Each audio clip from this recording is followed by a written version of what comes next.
Hey YouTube, another update. I'm going to run my car. My battery is charged. Now, let's get this over with. Oh wait, Miss Lisa's here. Hang on one second. Sorry about that. I had to say hi to a friend who was pulling up. Anywho, we're going to run my Cadillac, and you're going to listen to how smooth she sounds. Now, I did try to start her up at first because, carbureted engines take a while to get running. I've been putting some gas in the tank, little by little. I've been buying gas at the gas station in a can and getting a big old funnel and putting it in through the back and all that. And I took the vacuum and this little mini shop vac, and I vacuumed out the interior a little bit. It looks a little better than it has. You know, it's a little cleaner for that matter, even though there's dashboard parts all over the place and ropes, but it's better. So what we're going to do is we're going to give this thing a nice little test run and see how she does. I mean, I guarantee that as soon as I start up this Cadillac, you will not hear any more power steering belt squeaking. This, I have to tell you, sorry I have to do this, I'm very OCD about my car, but anyways, this car, the squeaky fan belt, or the power steering pulley, the squeaky power steering pulley was a nightmare, and it was also a trademark, because that's pretty much how you knew that my car was coming. Now, since she's carbureted, you give the gas pedal a couple of pumps like that, and she doesn't always stay running on the first try. She does really good on warm, sunny days, but on freezing cold mornings, that's like where it's in the teens or like 10-degree weather, no dice. Oops, steering wheel's a little low there. There we go.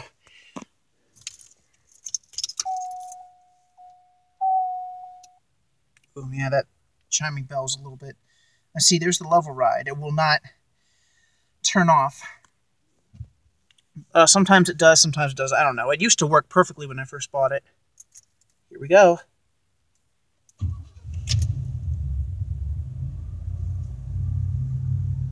And she lives. She's alive, I tell you, alive! Oh yeah, and please, pay no attention to what my gas gauge says. I do not have just over half a tank in my car. I do not have this much gas. I have like maybe just a little bit under a quarter of a tank or something. I may only have like maybe a third or a quarter of a tank of gas, but this is very inaccurate, and this has never done this before. The lever ride thing still won't turn off. I had to unplug it so the air compressor wouldn't, under the hood, I guess, wouldn't pop the air suspension bladders. I don't know. I don't know if it's ever done that before, but better safe than sorry. Just listen to the way she sounds and watch. See this car rocking? These V8 engines, man, they really rock the car. They're 5 liters. I don't know. I mean, if I was a ultimate car buff, I would know how many cubic inches this car is, but I only know that it's a 5.0, like the Mustang 5.0, but it's 5 liters. Liters is, what can I say? It's sort of like a metric system sort of thing, European. Like a 3.3 liter engine in a BMW or a Mercedes, or I guess depending on the size of that Beamer or Mercedes. Now the power steering is still very smooth, as you can plainly see. And the reason why I keep revving the engine is because this car is fighting to stay running. It's been shuddering like it's about ready to die. Now so far so good. The radio does work. You have to put up the antenna though by hand because it doesn't go up and down by itself anymore. It never did when I bought it. But the car needs, it just needs a little work. I mean, the radio signal's a little crackly, but I get all the good stations. I get Bob FM, 93.7 Bob FM. I get 106.9 The Fox Classic Rock. I get Oldies 92.9, and I get 101.32 WD, the usual stuff. I also get all the shitty the shitty AM radio channels, all that static. But, it's the 106.9 one that has the least bit of signal. Now we're going to pop that hood, and we're going to... we're going to go outside and look at that engine.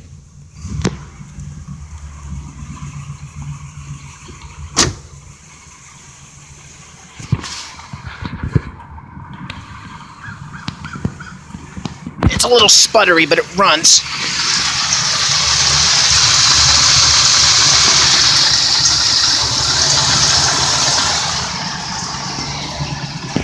You hear that? No squeaking, no squealing. Nice and smooth, quiet, like a song of a bluebird. I love it.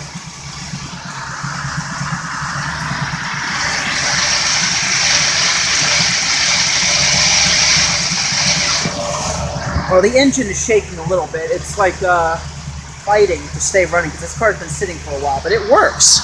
The car runs. Ooh, we got some smoke coming out of that tailpipe. I wonder if that's normal.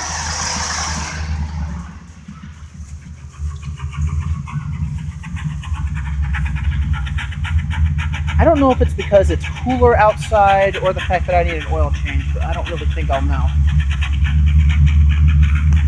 Yeah, that looks good for the environment, does it? Look at this. Look at that. Oh, God. Oh, it's getting all over the camera.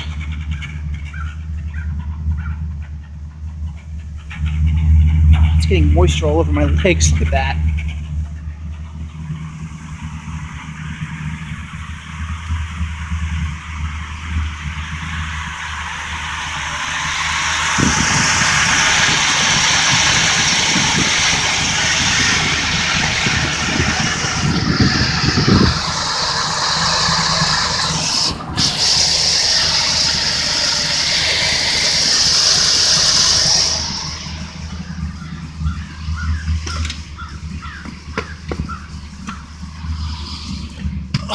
Jeez.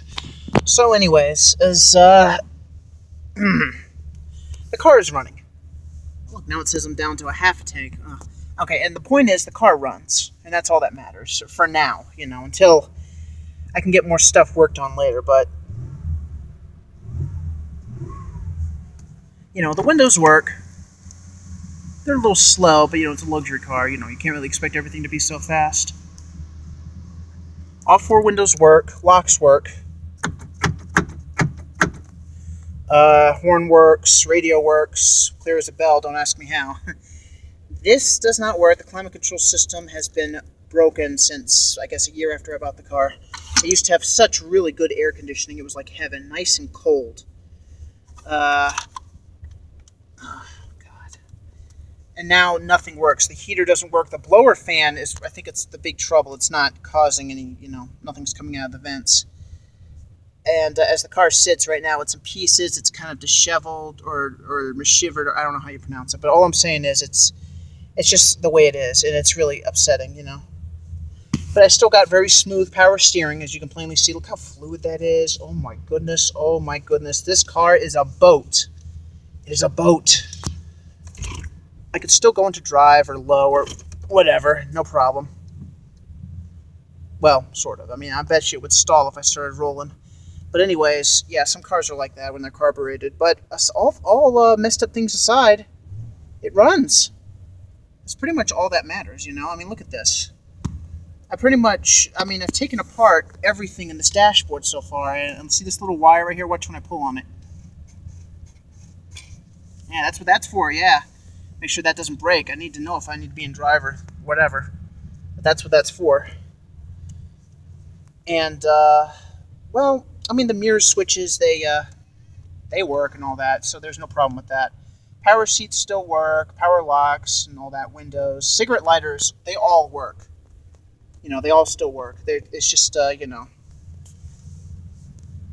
it's just one of those things where you wish that you had everything in this car working, air conditioning included, but you're living in a dream world because it's a pain in the ass to fix. If this was a 1972 or 73 Cadillac Brougham, this would be a hell of a lot easier to walk on electrically, a hell of a lot easier. I mean, we're talking not so complicated. The reason why these 80s Cadillacs are so complicated is because they are computerized. It's an old school 1980s computerized climate control system, electronic, of course. It's to a point where it does not work properly. And, you know, if this was a 70s Cadillac, I'd pretty much have an 8-track player here. If this was like a 78 Brougham, and I'd have like, everything would be so standard. Climate control would be, I think, over here, or maybe I'm thinking of the Eldorado. But anyways, this is like, this is what I got. And I'm thankful to have this car. I mean, I've always wanted a Cadillac since I was a kid. Now I finally got one. I just didn't think it'd be a pain in the ass to work on, but it works. It runs, but just, you know, it's going to take a lot of work to do, you know? You can't just expect everything to be perfect on the first try. But so far, so good. We have a running Cadillac. I mean, it could be better in here. It could be a lot cleaner. This car could be sparkling clean, but right now, as she sits, Mother Nature is being a cruel, cold-hearted bitch. I mean, you know, we have this driveway that's full of clutter. Sorry, my stepdad's got a hoarding problem. Please excuse him for that. Can't keep it in the garage. I can't park my Cadillac in there. Look what I have in that garage. They're for cars and tools, not for junk, and he's got a hoarding problem. In our backyard, don't get me started. But of course I wouldn't have her back there. I love my car too much for that. But anyways, this car will rule the road again soon. I don't know when, I don't know how, but I'm going to get this car... I'm going to get this car running even if it kills me. Okay, I'm going to get this car roadworthy. Even if it takes me 30 years, I'm going to do it. I'm not giving up, YouTube. I have a whole life ahead of me, and I'm not going to give up. So until then, if you want to see more Cadillac videos, be sure to subscribe. You know, more Cadillac videos in the future. Be sure to check out my video gallery, you know, and enjoy. I'll see you guys later.